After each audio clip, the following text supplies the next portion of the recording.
Some pretty crazy things have been happening to crypto. One of those things is right here. Banco Republica, Colombia's central bank, has apparently partnered up with Ripple to explore the use of blockchain tech to improve its high-value payment system. And in that same field, a couple of other things have happened that, in my opinion, are pretty damn crazy. And before we actually cover that, make sure you press that like button on this video and do not waste your time. Hong Kong tells major banks to accept crypto companies as clients. But if you look over on my Twitter, that's not everything. No, apparently Celsius is going to be selling their altcoins for both Bitcoin and Ethereum starting July 1st. And it excludes a couple of little custody type solutions that they've got. But also at the exact same time, and once more guys, things are absolutely crazy right now. So much is happening at the exact same time that is blowing my mind.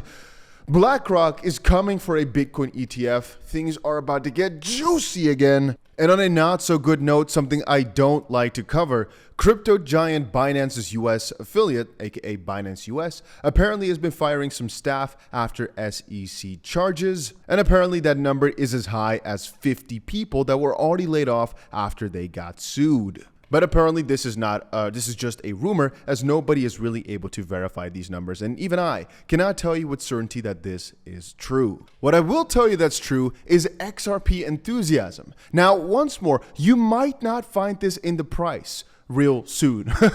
And that's the thing that happens with XRP all the time. Even though crazy announcements are coming out, you don't really see it being reflected in the price. It's just the truth. But this article states, XRP at $10 envisioned amid growing network metrics, even as Ripple aims to claim big win in the SEC case. Like I've said many times before, XRP is so much more than just the Ripple lawsuit, just this one thing. One of the things that, for example, just now happened, like we said at the start, is how Ripple can be expanding in this CBDC game. A lot of you guys might say, well, this is not necessarily bullish for XRP. I'm not sure under what rock you are living, or perhaps you just don't understand. But hey, please stay ignorant. We've talked about this so ridiculously many times. It is crazy bullish for XRP, the fact that Ripple is setting this in stone. It is wild to me. Anyway, the Colombia Central Bank, as we said, partnered up with Ripple to explore using blockchain. It could be that people just don't realize how exciting it is to have CBDCs on top of the XRP ledger. And I should state, I am not really pro CBDC. I actually think they're quite stupid, and I'm not really against banning them either. The thing is, these CBDCs are probably going to happen. And so where would you rather have them on, all right? Something that you basically have a benefit on, / that's really efficient, or something that's kind of garbage. I'd prefer in every way, shape, or form if Ripple does this. Another thing I should add is you can also buy a Ripple stock if you really want to as of this point. Again, I'm no spokesperson for Ripple. I have no connection to Ripple. I have no affiliation with their stock. I'm just saying, let's say you really think, no, but this is just crazy exciting for Ripple, not for XRP. Worst case, boom, you buy yourself some of that stock. Now what are your complaints, huh? I think it's also double bullish that just a couple of months ago, I believe we were covering that Colombia was actually utilizing Ripple's tech for land distribution. And so the first point that I saw these articles, I was thinking, oh, wait a minute, this is all just being rehashed. But as I said, that was for land deeds and things of that nature a couple months ago. And right now, this is for the CBDCs, which basically means Colombia probably liked everything that they discussed with Ripple before. And that's that philosophy of Ripple, which is you, as a company, might not like XRP or the XRP ledger the first moment you get into contact with Ripple. But I called this out a while ago. If you really look clearly at what the CEO has been saying, he said the hardest part about it is to get that initial contract, is to hook them into one of your services. Having said that, the moment that you hook them in and you've made the initial contact, if you then come up to them and say, hey, you can save more money, and you've got to offer them another solution to, save them more money, make them do better, they'd be very glad to explore because they like working with you already. So it's very logical that if they can save more money, if they could be more efficient, they'd gladly do it. And it doesn't matter if that then includes the XRP ledger or XRP because, well, why not? Why would they bother? Why would they mind really? And from that perspective, the only thing that might be holding them back is some regulatory clarity. But again, I think that will be over soon. I just wanted to point out that right now, again, we're seeing it yet again in Colombia. That initial contact was the spring to let them hop on to the next part, which right now was the CBDC. which potentially in the future could be multiple different banks getting heavier on XRP of sorts. Right now in the banking field, two major announcements have come out. One is that Hong Kong regulators are ordering HSBC, Standard Chartered, and potentially some others to tap crypto clients to just go for it, basically saying, hey, go for these guys. I personally think that potentially China is putting some pressure onto Hong Kong, don't quote me on that, to basically say, hey, we as a country don't want to accept this, but you as our basically sub, you accept all this and get all the money that's flowing out of the United States. And so they might have made a little bit of an agreement there. Quite interestingly, pro-Beijing lawmaker Johnny Ng, a member of China's top political advisory board, invited Coinbase and other crypto exchanges to set up in Hong Kong following the SEC lawsuit. Are you guys reading that correctly?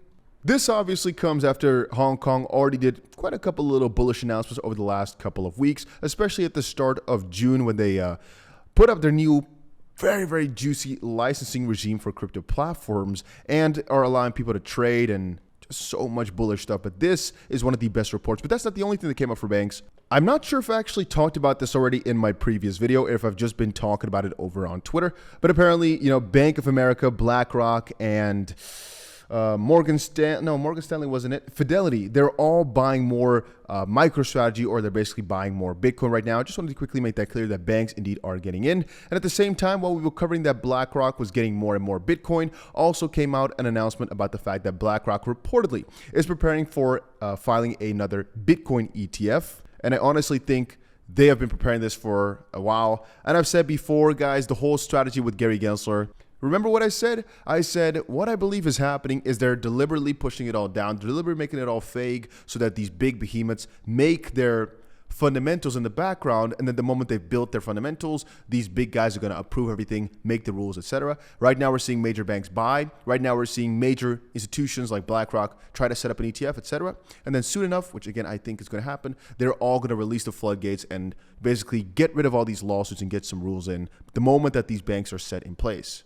I believe this game is way bigger than many are making it out to be, with Gary Gensler, of course, I mean. Anyway, two things. One, if you've not done it yet, make sure you press that like button. You don't have to, but it just helps out the video and it doesn't cost you anything. Second of all, put that notification bell on. I keep saying it because it's that crucial. What if the Ripple lawsuit ends tomorrow? What if something crazy happens? What if Gary Gensler gets, let's not say that. What if he gets tired of these lawsuits? Let's just keep it, simple here. What if that were to happen? I'm going to be here to make a video as soon as that happens, so make sure you've got that notification bell on. I'd probably go live, even if I'm in the jungle. There's also been some general announcements like 20 new countries are applying to join BRICS. This is more so with the idea that the US dollar, the way we know it, it might not last, guys.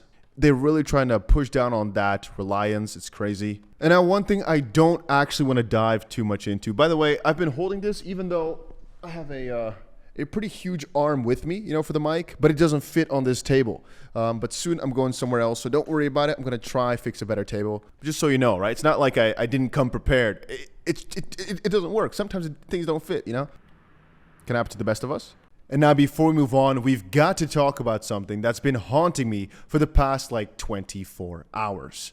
It's basically the situation with the Promethium CEO, Aaron Kaplan. Or I should rather say everybody at Promethium and all the different Kaplans. It's the situation I've covered earlier today, and it's pretty wild to everything that's happening here. People are uncovering more and more, so let's talk about this. So apparently the CEO, Aaron, predicts Ripple loss. He sure does invoke Gary Gensler and the SEC and what he thinks they are thinking and doing a lot. Reminds me the way of Joseph Lubin talked before ETHgate was uncovered. And the thing is, again, I don't think I can show you this because it's a little bit too long, but basically this guy got some very strange, I should say these guys really, got some very strange approvals and very strange rules that the others didn't get.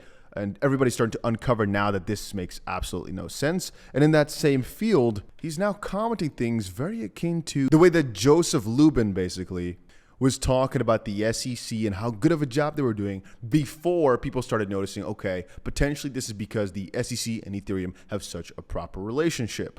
And right now, people are starting to notice all these different details with Kaplan and just how weird it really is. And I'd say potentially the best picture that fits is this one right here. And I'll be seeing you guys again tomorrow, all right, for more videos. Depending on where you are in the world, potentially it's later today. So just tune in back, in 12 hours from now. If there's no video posted, maybe something happened to me. Who knows? And I'll state once more, make sure you've got that notification bell on because you don't know what's going to happen tomorrow. You don't know what's going to happen tonight, but I'll try to keep you updated to the best of my ability. You can always skip a video, but you can never, pull back time or something like that. So yeah, just make sure you always keep yourself up to date. And that's about it.